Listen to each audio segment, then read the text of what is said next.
Hello everyone, welcome back viewers. कैसे हो आप सब लोग गाइस? उम्मीद करती हूँ स्वस्थ होंगे, अपना ख्याल रख रहे होंगे, खुद को हील और पॉजिटिव कर रहे होंगे। वीवर्स, आपके लिए करने जा रही हूँ आपके पर्सन के राइट नाउ के करंट थॉट, करंट फीलिंग्स देखने। ये reading general collective timeless reading है, सभी लोगों के लिए मैं रीडिंग कर रही हूँ। इस बात का ध्यान रखते हुए रीडिंग को देखिएगा। हो सकता है हर एक से हर एक बात रेजोनेट ना हो। जो बातें आपसे रेजोनेट है वो रखना, बाकी को इग्नोर कर दीजिएगा। रीडिंग से अगर आपको हेल्प क्लैरिटी मिलती है तो please like share and subscribe करिएगा। चलिए देखते हैं हम जिस व्यक्ति के बारे में जानना चाह रहे हो, जिस व्यक्ति के लिए आप सोच रहे हो, उनकी करंट एनर्जीज, करंट फीलिंग्स क्या है। So please divine universe angels मुझे बताएं, गाइड करें। मेरे व्यूवर जिस व्यक्ति को लेकर रीडिंग देख रहे हैं, उनके करंट एनर्जीज, करंट फीलिंग्स क्या है, divine angel.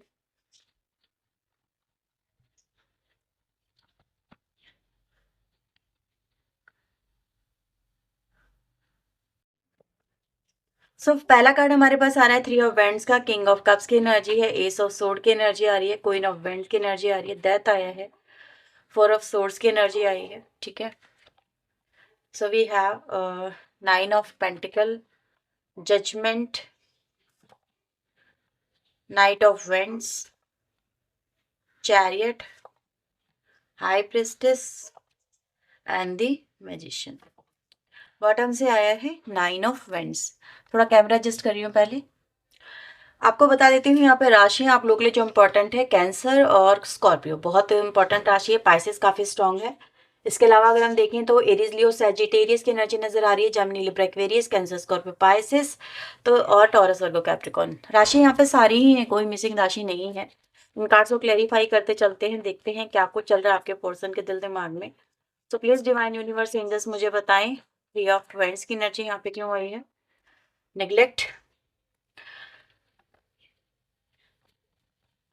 King of cups की एनर्जी यहाँ पे क्यों आई divine angel. Ego, ace of sword की एनर्जी यहाँ पे क्यों आई है। ओके, अनवर्दी,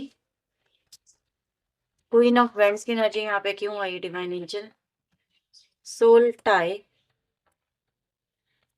स्कॉर्पियो भी आया हुआ यहाँ पे, मैंने राशि बताई थी आपको ये। ओके, डेथ की एनर्जी यहाँ पे क्यों आई है। We have damage and 4 of sword की एनर्जी यहाँ पे बता रही है अनअप्रिशिएटेड। ओके, सो व्यूअर सबसे पहले तो मैं यहाँ पर ऐसा देख पा रही हूँ कि आपके पर्सन की जिंदगी में एक डैमेज है। ठीक है, वो डैमेज को आज कंसिडर करें कि ये जो डैमेज इनको मिल रहा है, ये जो डैमेज ये कर चुके हैं, ये जो डैमेज हो चुका है, रिश्ता का ही है। ऑब्वियसली आप दोनों के बीच का डैमेज है, आप दोनों के प्यार का डैमेज है, एक विश्वास का डैमेज है एक दूसरे के साथ में। चीज़ें इतनी ज़्यादा कॉम्प्लिकेटेड ये व्यक्ति कर चुके हैं या हो चुकी हैं कि जिससे ओवरकम कर पाना बड़ा मुश्किल है। और वो डैमेज आज बड़ा खल रहा है कि यार ये रिश्ता क्यों टूटा, ये रिश्ते में उन्होंने एफर्ट क्यों नहीं लगाया, या फिर उन्होंने अपनी तरफ से कोशिशें क्यों नहीं की। ठीक है, रिश्ते को हील करने की कोशिश क्यों नहीं करी, कभी भी उन्होंने इतना, मतलब कहते ना, एक एक ईगो को छोड़ के इंसान को आगे बढ़ जाना चाहिए कि यार मैं क्यों करूं। कहीं ना कहीं व्यक्ति के अंदर बहुत ज़्यादा ईगो रही है, ईगो की वजह से व्यक्ति जो है आपके साथ में कभी भी रिलेशनशिप को बेहतर बनाने की जो कोशिशें होनी चाहिए वो कर ही नहीं पाया या कर ही नहीं पाई। ठीक है, तो यहाँ पर ऐसा नजर आ रहा है जिस व्यक्ति के साथ में आपका रिश्ता रहा है और जो जिसने आपको कभी भी अप्रिशिएट नहीं किया। किस चीज़ को अप्रिशिएट नहीं किया, आपकी बर्दाश्त करने की शक्ति को। ऑब्वियसली इस कनेक्शन में एक ही चीज़ है जो मैंने बहुत ज़्यादा देखी, वो ये बर्दाश्त करना। चल यार बर्दाश्त कर लो, चल यार इग्नोर कर दो, छोड़ दो छोड़ दो छोड़ दो, इंसान सुधर जाएगा, आज नहीं तो कल सुधर जाएगा। लेकिन ये व्यक्ति तो और ज़्यादा कॉम्प्लिकेटेड होते चले गए, ये व्यक्ति तो और ज़्यादा आपके लिए जैसे कहते हैं ना बर्दाश्त करने से बाहर होते चले गए। तो ये चीज़ें हुई हैं व्यूवर्स की, एक एक कहते हैं ना एक लिमिट ही होती है, इंसान एक लिमिट तक ही जाके बर्दाश्त कर सकता है, उसके बाद नहीं कर सकता।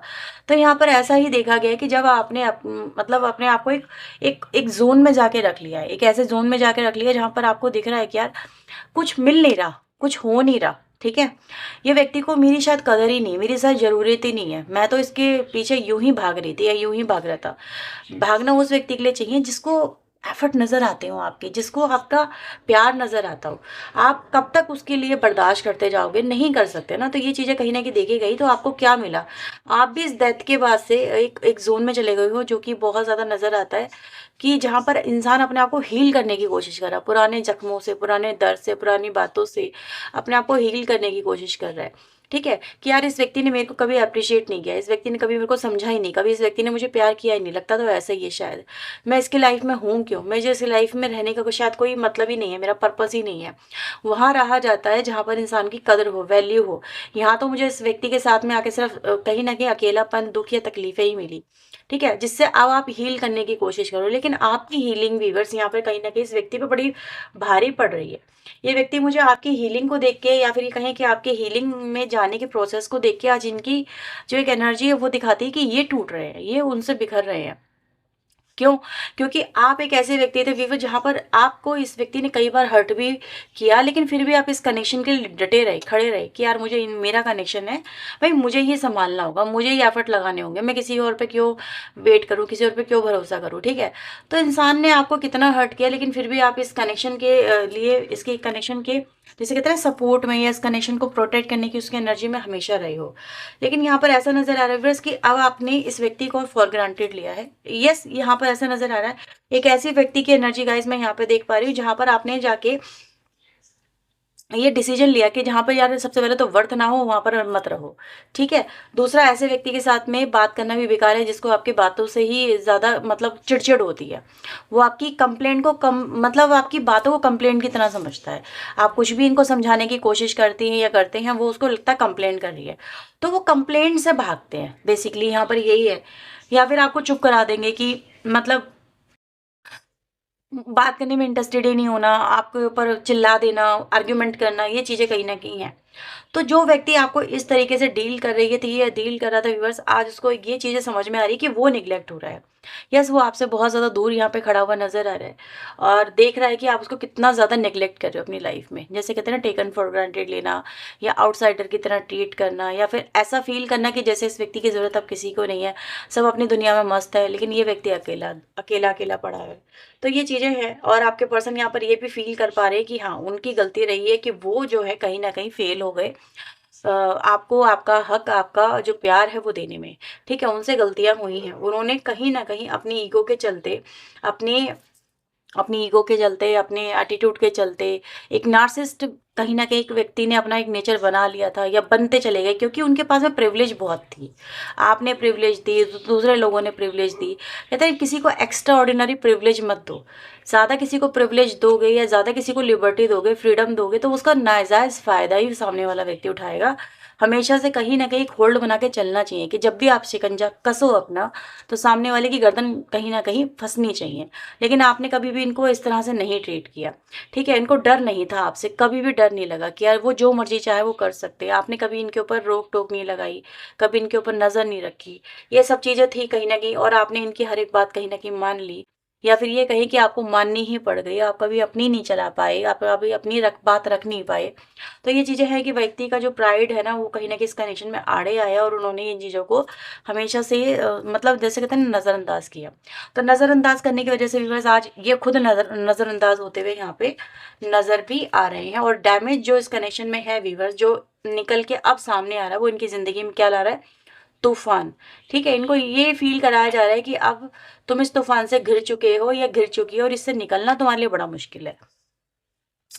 9 ऑफ पेंटिकल की एनर्जी यहाँ पे क्यों आई है डिवाइन एंजल? देख रहे हो, एक चीज आपने इस रीडिंग में शायद नोटिस नहीं करी हो, जजमेंट भी आया और डेथ भी आया। समझ में आ रही है? बहुत मेजर कार्ड है, यानी एक ऐसी पनिशमेंट कहीं ना कहीं जो अब भुगतने का टाइम आ चुका है, ठीक है। 9 ऑफ पेंटिकल की एनर्जी यहाँ पे क्या बता रही है?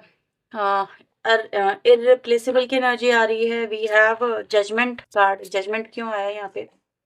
डिसऑनेस्टी की एनर्जी है। नाइट ऑफ वेंट्स की एनर्जी यहाँ पे बता रही है रिग्रेट को, ठीक है। चैरियट की एनर्जी बता रही है यहाँ पे सेल्फ लव को। हाई प्रेस्टेस की एनर्जी बता रही है यहाँ पे होप को। एंड मैजिशियन की एनर्जी बता रही है यहाँ पे कमिटमेंट को। तो यहाँ पर व्यूअर्स एक चीज है जो कॉमनली चल रही है, वो है डिटैचमेंट की एनर्जी, ठीक है। कि व्यक्ति जो है मतलब आप आप जो आपके पर्सन को ये दिख रहा है कि आप उनसे डिटैचमेंट बना के चल रहे हो, ठीक है। उनसे बात करने में इंटरेस्टेड नहीं हो, या फिर उनके साथ में चीज़ें क्लियर करने में इंटरेस्टेड नहीं हो। पहले आप बहुत इंटरेस्टेड थे, चीज़ें क्लियर हो जाएं, क्लैरिटी मिल जाए, ये व्यक्ति मुझे क्लैरिटी दे दे, इसके मन में क्या है, आप कुछ जानने की कोशिश करते थे तो ये व्यक्ति आपको वहीं पर ही फॉर ग्रांटेड लेते थे, आपको डांट देते थे, डपट देते थे, या फिर बातों में घुमा देते थे, आपको ऐसी ऐसी बातें बोलते थे जिससे आपको लगता था कहीं मैं तो गलत नहीं कर रही हूँ, मैं तो गलत नहीं कर रहा हूँ, कहीं मेरे बोलने से ये व्यक्ति हर्ट तो नहीं हो जाएगा। तो आप चुप हो जाते थे, आपको कभी क्लैरिटी मिल ही नहीं पाई। इसी वजह से आपके मन में शक तो रहे, डाउट तो रहे, लेकिन आप उनको कभी क्लियर नहीं कर पाए, क्योंकि व्यक्ति ने कभी आपसे साथ में क्लियर करे ही नहीं। आज भी बस ये ज़रूर है कि आपको जब आपके पर्सन देख रहे हैं तो उनको ये दिख रहा है कि आप उनसे एक तरह का उनको अवॉइड करके रिवेंज ले रहे हो, ठीक है। या ये कहें कि उनसे रिवेंज लिया जा रहा है, जैसा भी आप कहो, ठीक है। या फिर ये कहें कि उनको सज़ा मिल रही है, जो आपके साथ में आपके पर्सन ने डिसऑनेस्टी करी थी, वो इस चीज़ को डिज़र्व करते हैं, ठीक है, ऐसे समझ लो। ये सज़ा वो डिज़र्व करते हैं, ये अकेलापन वो डिज़र्व करते हैं, ये फॉर ग्रांटेड लेना वो डिज़र्व करते हैं। ये जो है, जो भी उन्होंने किया है उसके एवज़ में उनको यही मिलना चाहिए था। तो आज कहीं न कहीं व्यूअर्स आपके साथ में आपके पर्सन ने डिसऑनेस्टी नाम का जो शब्द अपनी इस रिश्ते की डिक्शनरी में जो जोड़ दिया है, उसको कहीं न कहीं वो रिग्रेट करते हैं। उनको रिग्रेट होता है कि काश उन्होंने ये चीज़ें नहीं करी होती, काश वो फ्लर्टिशियस नहीं रहे होते, काश वो आपके लिए ऑनेस्ट रहे होते, काश उन्होंने आपको टेकन फॉर ग्रांटेड नहीं लिया होता, काश उन्होंने आपकी कदर समझी होती। काश वो समझते कि अगर वो आपको इस तरह से ट्रीट करेंगे तो आप एक दिन उनको इस तरह से ट्रीट कर सकती हैं या कर सकते हैं, ठीक है। काश कहीं न कहीं अगर वो आपको प्यार देते, आपको अपनापन देते, आपके साथ में जुड़ के रहते, ठीक है, वो आपके हक को आप ही के साथ में शेयर करते, किसी और के साथ में ना शेयर करते, तो शायद ये रिश्ता बहुत अच्छा रहता। काश वो सब कुछ खो के नहीं बैठे होते, तो आज ये डैमेज को कहीं न कहीं जो आपके रिश्ते में हुआ उसको कवर करना ईज़ी होता। कवर नहीं कर पा रहे ना, यहाँ पे बेसिकली प्रॉब्लम क्या है कि कवर नहीं हो पा रहा है, इस डैमेज से वो ओवरकम नहीं कर पा रहे, ना आप कर पा रहे हो। क्यों नहीं कर पा रहे? क्योंकि आप पुराने दर्द को जो उस व्यक्ति ने दिया आप उससे ओवरकम नहीं कर सकते। आप कैसे भूल सकते हो कि, क्योंकि आपके मन में एक ज़हन में एक सवाल आता है कि यार जब सबसे ज़्यादा ज़रूरत आपको इस व्यक्ति की थी, ये व्यक्ति आपके साथ में नहीं थे, ये आपसे झूठ बोलते थे, ये आपको मैनिपुलेट करते थे, आप इनसे पूछते थे लेकिन ये आपको गोल-गोल बातों में घुमा देते थे, ठीक है। और आप अकेलेपन से गुज़र रहे थे, आप डिप्रेशन से गुज़र रहे थे, आप एंग्ज़ायटी से गुज़र रहे थे, आपको इनकी ज़रूरत थी लेकिन ये व्यक्ति आपसे दूर-दूर रहते थे। आपने कहीं न कहीं फिर भी समझौता किया, स्वीकार किया, जो हो रहा है उसको करा, उसी के साथ में एडजस्ट करने की कोशिश करी, लेकिन कहीं न कहीं ये व्यक्ति ने आपको पूरी तरह से बदल दिया। आज इतना बदल दिया है व्यूअर्स कि आज आपको इस व्यक्ति की ज़रूरत ही नहीं है। आप इस व्यक्ति के साथ में अगर हैं भी, इस व्यक्ति के साथ में अगर रहना भी चाहते हैं तो कहीं न कहीं उसकी कोई न कोई तो वजह है, एटलीस्ट प्यार तो नहीं है। क्योंकि आपके दिल में इस व्यक्ति के लिए प्यार नहीं नज़र आता। आपके दिल में इस व्यक्ति के लिए क्रोध नज़र आता है। अगर ये व्यक्ति अभी भी आपको ज़रा-सा भी हिट कर दे, ज़रा-सा भी आपको ट्रिगर कर दे, तो आपको वो सारे के सारे ज़ख्म आपके हरे हो जाते हैं, ताज़ा हो जाते हैं, आप उनसे ओवरकम नहीं कर पाते। आपका मन करता है कि जैसे कि हर एक ज़ख्मों का इनसे हिसाब लिया जाए, हर एक ज़ख्मों की जो इन्होंने आपको दी है, मतलब ये कहते हैं ना, जो ज़ख्म दिए उनकी सज़ा इनको दी जाए और इनसे पूछा जाए कि तुमने ऐसा क्यों किया? तुम्हारे लिए हर चीज़ इन्होंने, मतलब आपने इनके लिए की। हर तरह से इनको सुख देने की, हर तरह से इनकी लाइफ को सँवारने की, सजाने की आपने कोशिश करी, लेकिन इस व्यक्ति ने आपके साथ में ऐसा क्यों किया? तो आप उन ज़ख्मों को भुला नहीं पाते। एक ट्रिगर इस व्यक्ति का आपको वैसे ही वहीं लाके खड़ा कर देता है जहाँ से आप चले थे। हाँ, ये ज़रूर है, ये व्यक्ति कभी भी अपनी तरफ से एफ़र्ट नहीं दिखाते हैं। वो ज़ख्मों पे मरहम लगाने की कोशिश नहीं करते। वो उन गैप्स को जो आप दोनों के बीच में आ गए भरने की कोशिश नहीं करते। वो सिर्फ़ ये देखते हैं कि आप सिर्फ़ कंप्लेंट करती हो या करते हो, और उन कंप्लेंट के चलते ये सिर्फ़ आपसे ट्रिगर होते और भागते हैं, ठीक है। उनको ये लगता है कि सिर्फ़ ये मुझसे नफ़रत ही करती है, ये नफ़रत ही करता है, इसके दिल में अब कुछ भी नहीं है। लेकिन वो ये नहीं समझ पाते कि उन ट्रिगर की होने की वजह सिर्फ़ ये खुद होते हैं। अगर ये उस गैप को अपने प्यार से भरें, अपने भन से भरें, उन ज़ख्मों पे मरहम लगाएँ अपने प्यार का, तो शायद आप उन चीज़ों से ओवरकम कर पाओ। आप हील नहीं कर पा रहे, आप उन चीज़ों से ओवरकम नहीं कर पा रहे, आप उन ज़ख्मों को भूल नहीं पा रहे। वो ज़ख्म ये व्यक्ति खुद कुछ ना कुछ ऐसा करते हैं जिनसे कुरेद देते हैं, और आपको इस व्यक्ति से सिर्फ़ और सिर्फ़ नफ़रत हो जाती है। जैसे कि आप इस व्यक्ति को सिर्फ़ सज़ा देना चाहते हो हर एक ज़ख्म की, प्यार देने की कोशिश करते हो, लेकिन आपके प्यार पे जब ये व्यक्ति खुद पानी फेरते हैं, तो फिर आपका मन नहीं करता इनके लिए कुछ करने का, इनके साथ में आगे बढ़ने का। आगे बढ़ना मजबूरी हो सकता है, लगता है कि साथ में चलो चल रहा तो है ही, लेकिन मैं इस व्यक्ति को कभी प्यार नहीं कर पाऊँगी, ये प्यार नहीं कर पाऊँगा, ये शायद प्यार के लायक ही नहीं है। तो ये चीज़ें कहीं न कहीं आपको यहाँ पे फ़ील होती है व्यूअर्स, और ये चीज़ें आपके पर्सन को डिफरेंट वे में फ़ील होती है। उनको ये लगता है कि शायद अब आपके मन में इनके लिए प्यार बचा ही नहीं है। अब आप इनके साथ में अगर हो भी तो सिर्फ मतलब किसी वजह से हो या ज़बरदस्ती से हो या फिर होना ही नहीं चाहते। अगर मौके की बात करें तो उनको लगता है वो मौके तो दे रहे हैं इस रिश्ते को, लेकिन आप मौके को नज़रअंदाज करते हो। लेकिन आपका कहना यहाँ पर ये है कि मौके देने से अच्छा है कि एफर्ट लगाओ। ठीक है, मौके तो मैंने भी तुम्हें कई बार दिए हैं, लेकिन मौके से ज़्यादा ज़रूरत इस रिश्ते को प्यार की है। इस रिश्ते में जो गैप्स आ गए उनको फिल करने की है, ना कि उनको मौका देना। मौके देने से कुछ नहीं होता, मौके के साथ साथ एफर्ट भी होने बहुत ज़रूरी है। सिर्फ सोचने से कुछ भी चीज़ें कवर अप नहीं होती हैं। तो ये है व्यूअर्स जो यहाँ पे नज़र आता है कि इस व्यक्ति का आपको अवॉइड करना या फिर आपके साथ में सिर्फ ये बोल देना कि वो आपके हैं और आप ही के साथ में है। आपको ये चीज़ें कम मतलब फ़ील नहीं होती, इन पे भी आपको डाउट होता है, क्योंकि कई बार वो आपको ऐसा बोल चुके हैं कि वो आप ही के और आप ही के साथ में रहेंगे या फिर आप ही को प्यार करते हैं, लेकिन निकली तो हकीकत कुछ और ही थी या आपके होते हुए किसी और के थे। तो ये चीज़ें कहीं न कहीं फ़ील कराती है इस व्यक्ति की बातों पे यकीन कैसे किया जाए। ठीक है, कैसे यकीन कर लूँ कि ये व्यक्ति सिर्फ मेरा है, ये मेरी है। तो आप इनसे एक तरह का डिटैचमेंट बना ही इसलिए रहे हो व्यूअर्स, क्योंकि आपको इनकी किसी भी बात पे यकीन नहीं है। आपको डाउट तो रहेगा ही रहेगा। उनको भी ऐसा लगता है कि आप ज़िंदगी भर शायद उन पे डाउट करोगे, आप उनके साथ में होके भी नहीं होगे। तो इसीलिए ऐसा नज़र आ रहा है कि ये सामने वाला व्यक्ति भी आपके साथ में एफर्ट नहीं लगा रहा है, नहीं लगा रही है। क्यों नहीं लगा रहा है? क्योंकि उसको लग रहा है कि लाइफ टाइम अगर आप उन पे डाउट करोगे, आप उनके साथ में ऐसे ही मतलब कहीं न कहीं आप दोनों में नोक-झोंक होती रहेगी, उन पुरानी पास्ट की बातों को लेके लड़ाइयाँ होती रहेंगी, तो शायद कभी भी इस रिश्ते में जो होना चाहिए वो हो नहीं पाएगा। तो वो भी व्यक्ति कहीं न कहीं पीछे हट जाता है और आपको भी पीछे हटते हुए देख के उसकी जो एक उम्मीद है वो भी टूटती है और आपकी भी उम्मीद टूटती है जब इस व्यक्ति की तरफ से एफर्ट नहीं आते। तो कहीं न कहीं मनमुटाव वाली एनर्जी यहाँ पे देखी जा सकती है और कभी न कभी वो आपके लिए ऐसा भी सुनते हैं आपके मुँह से कि आप उन्हें कोस रहे हो या फिर आप उन्हें सज़ा देने के बारे में बात कर रहे हो कि तुम्हें ये सज़ा मिलनी चाहिए थी, तुम्हें ये दर्द मिलना चाहिए था, तुम्हें इस तरह से ट्रीट करना चाहिए था। तो वो जब देखते हैं कि आपकी आपकी बातों में कितना गुस्सा है, कितना आक्रोश है, तो वो कहीं न कहीं ऐसा फ़ील करते हैं कि उन मतलब आप उनसे सिर्फ़ नफ़रत करते हो, प्यार नहीं करते हो। आप उनके साथ में होना चाहते हो लेकिन होना भी नहीं चाहते हो। ठीक है? दिल से उन्हें अपनाना नहीं चाहते। आप में भी हो सकता है ज़िद की वज़ह से उनको अपने साथ में रख रहे हो या रख रही हो, लेकिन आपके दिल में तो उनके लिए कुछ भी नहीं है। आपकी लाइफ में चाहे कोई और व्यक्ति हो या ना हो, लेकिन उनको ये ज़रूर लगता है कि आपके साथ में कहीं न कहीं चीज़ें बहुत ज़्यादा कॉम्प्लिकेटेड हो गई हैं। अब ये हील करें तो कैसे करें? उनको समझ में ही नहीं आता। आपसे बात भी करने में कहीं न कहीं उनको डर-सा लगता है या हिचकिचाहट होती है, क्योंकि जब भी बात करने की कोशिश करते हैं तो पुराने पास्ट पे ही बात होती है, नई कुछ बात होती ही नहीं है। तो ये सब कुछ कहीं न कहीं उनके मन में चलता हुआ यहाँ पे नज़र आता है। ठीक है? तो आज इस वक़्त आपके पर्सन यही सब कुछ इस समय आपके बारे में सोच रहे हैं कि इस रिश्ते का होगा क्या? क्या इस रिश्ते को नया मौका मिल पाएगा या नहीं मिल पाएगा, या इस रिश्ते में क्या कर सकते हैं। ठीक है, क्योंकि हाँ, ये चीज़ें तो बहुत ज़्यादा हो चुकी हैं, बड़े लेवल पे हो चुकी हैं, लेकिन रिग्रेट भी है। लेकिन रिग्रेट आपको उनकी नज़रों में नज़र नहीं आता, उनकी बातों में नज़र नहीं आता, उनके एफर्ट में नज़र नहीं आता। अगर आपको शायद नज़र आए तो शायद ये चीज़ें आपके मन में जो एक क्रोध लेके आप बैठे हुए हो वो शायद आपका हल्का हो जाए, निकल जाए। लेकिन आपके पर्सन आपके सामने कभी ये भी नहीं बोलते कि हाँ, मुझे रिग्रेट है, मुझे मुझे तुम्हें दर्द देने का रिग्रेट है, तुम्हारे साथ डिसऑनेस्टी करने का रिग्रेट है।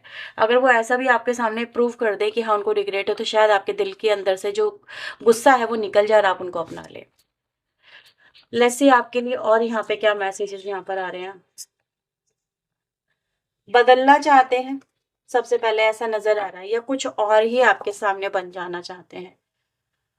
कुछ लोग हैं जो इनको हर्ट कर रहे हैं, ठीक है? I need to hold my true feelings for you. तो ट्रू फीलिंग्स हैं जो उनकी मन के अंदर आती है, उसको होल्ड नहीं कर पाते हैं वो, यानी कहीं ना कहीं निकल रही हैं। You are too nice, I don't deserve your kindness. ठीक है, तो आप उनके लिए काफ़ी अच्छे रहे हो लेकिन वो डिजर्व नहीं करते। I can't handle your love, तो आपका प्यार भी वो हैंडल नहीं कर पा रहे हैं। इज इट ओवर, क्या ये खत्म हो चुका है सब कुछ तुम्हारे मन से, तुम्हारे दिल दिमाग से। ठीक है, ब्लॉक है वो, यहाँ पर आपके पर्सन बोल रहे हैं कि तुमने मुझे ब्लॉक कर रखा है। The way I have treated you was wrong, तो जिस तरह से उन्होंने आपको ट्रीट किया है वो गलत था, गलत है, गलत ही रहेगा। डिसीजन मेकिंग नहीं कर पा रहे हैं, मतलब क्यों नहीं कर पा रहे हैं? इस रिश्ते को लेके, इस रिश्ते के फ्यूचर को लेके, कि वेयर वी आर स्टैंड, हम कहाँ स्टैंड कर रहे हैं, हम कहाँ जा रहे हैं, रिश्ता कहाँ जा रहा है, क्या ये रिश्ता आगे बढ़ सकता है या नहीं बढ़ सकता। तो इस चीज़ को लेके कहीं ना कहीं मन में संशय है, दुविधा है आपके साथ में आगे बढ़ने को लेके कि बढ़ना चाहिए नहीं बढ़ना चाहिए। ये चीज़ें कहीं ना कहीं यहाँ पे नज़र आ रही है। तो ये एनर्जी आप लोग के लिए नज़र आई है राइट नाउ कि अगर ये रीडिंग हुई आपसे रेजोनेट तो लाइक करना, शेयर करना। फॉर मोर क्लैरिटी रीडिंग में दिए हुए नंबर पे अप्रोच कर सकते हैं, रिप्रेजेंटिंग चार्जेबल होती है। One more thing, viewer channel को सब्सक्राइब जरूर कर लेना ऐसी और वीडियोस देखने के लिए। मिलते हैं नेक्स्ट रीडिंग में, टिल देन अपना ध्यान रखें, खुद को भी लगे पॉजिटिव रखें। सुबह बाय, टेक।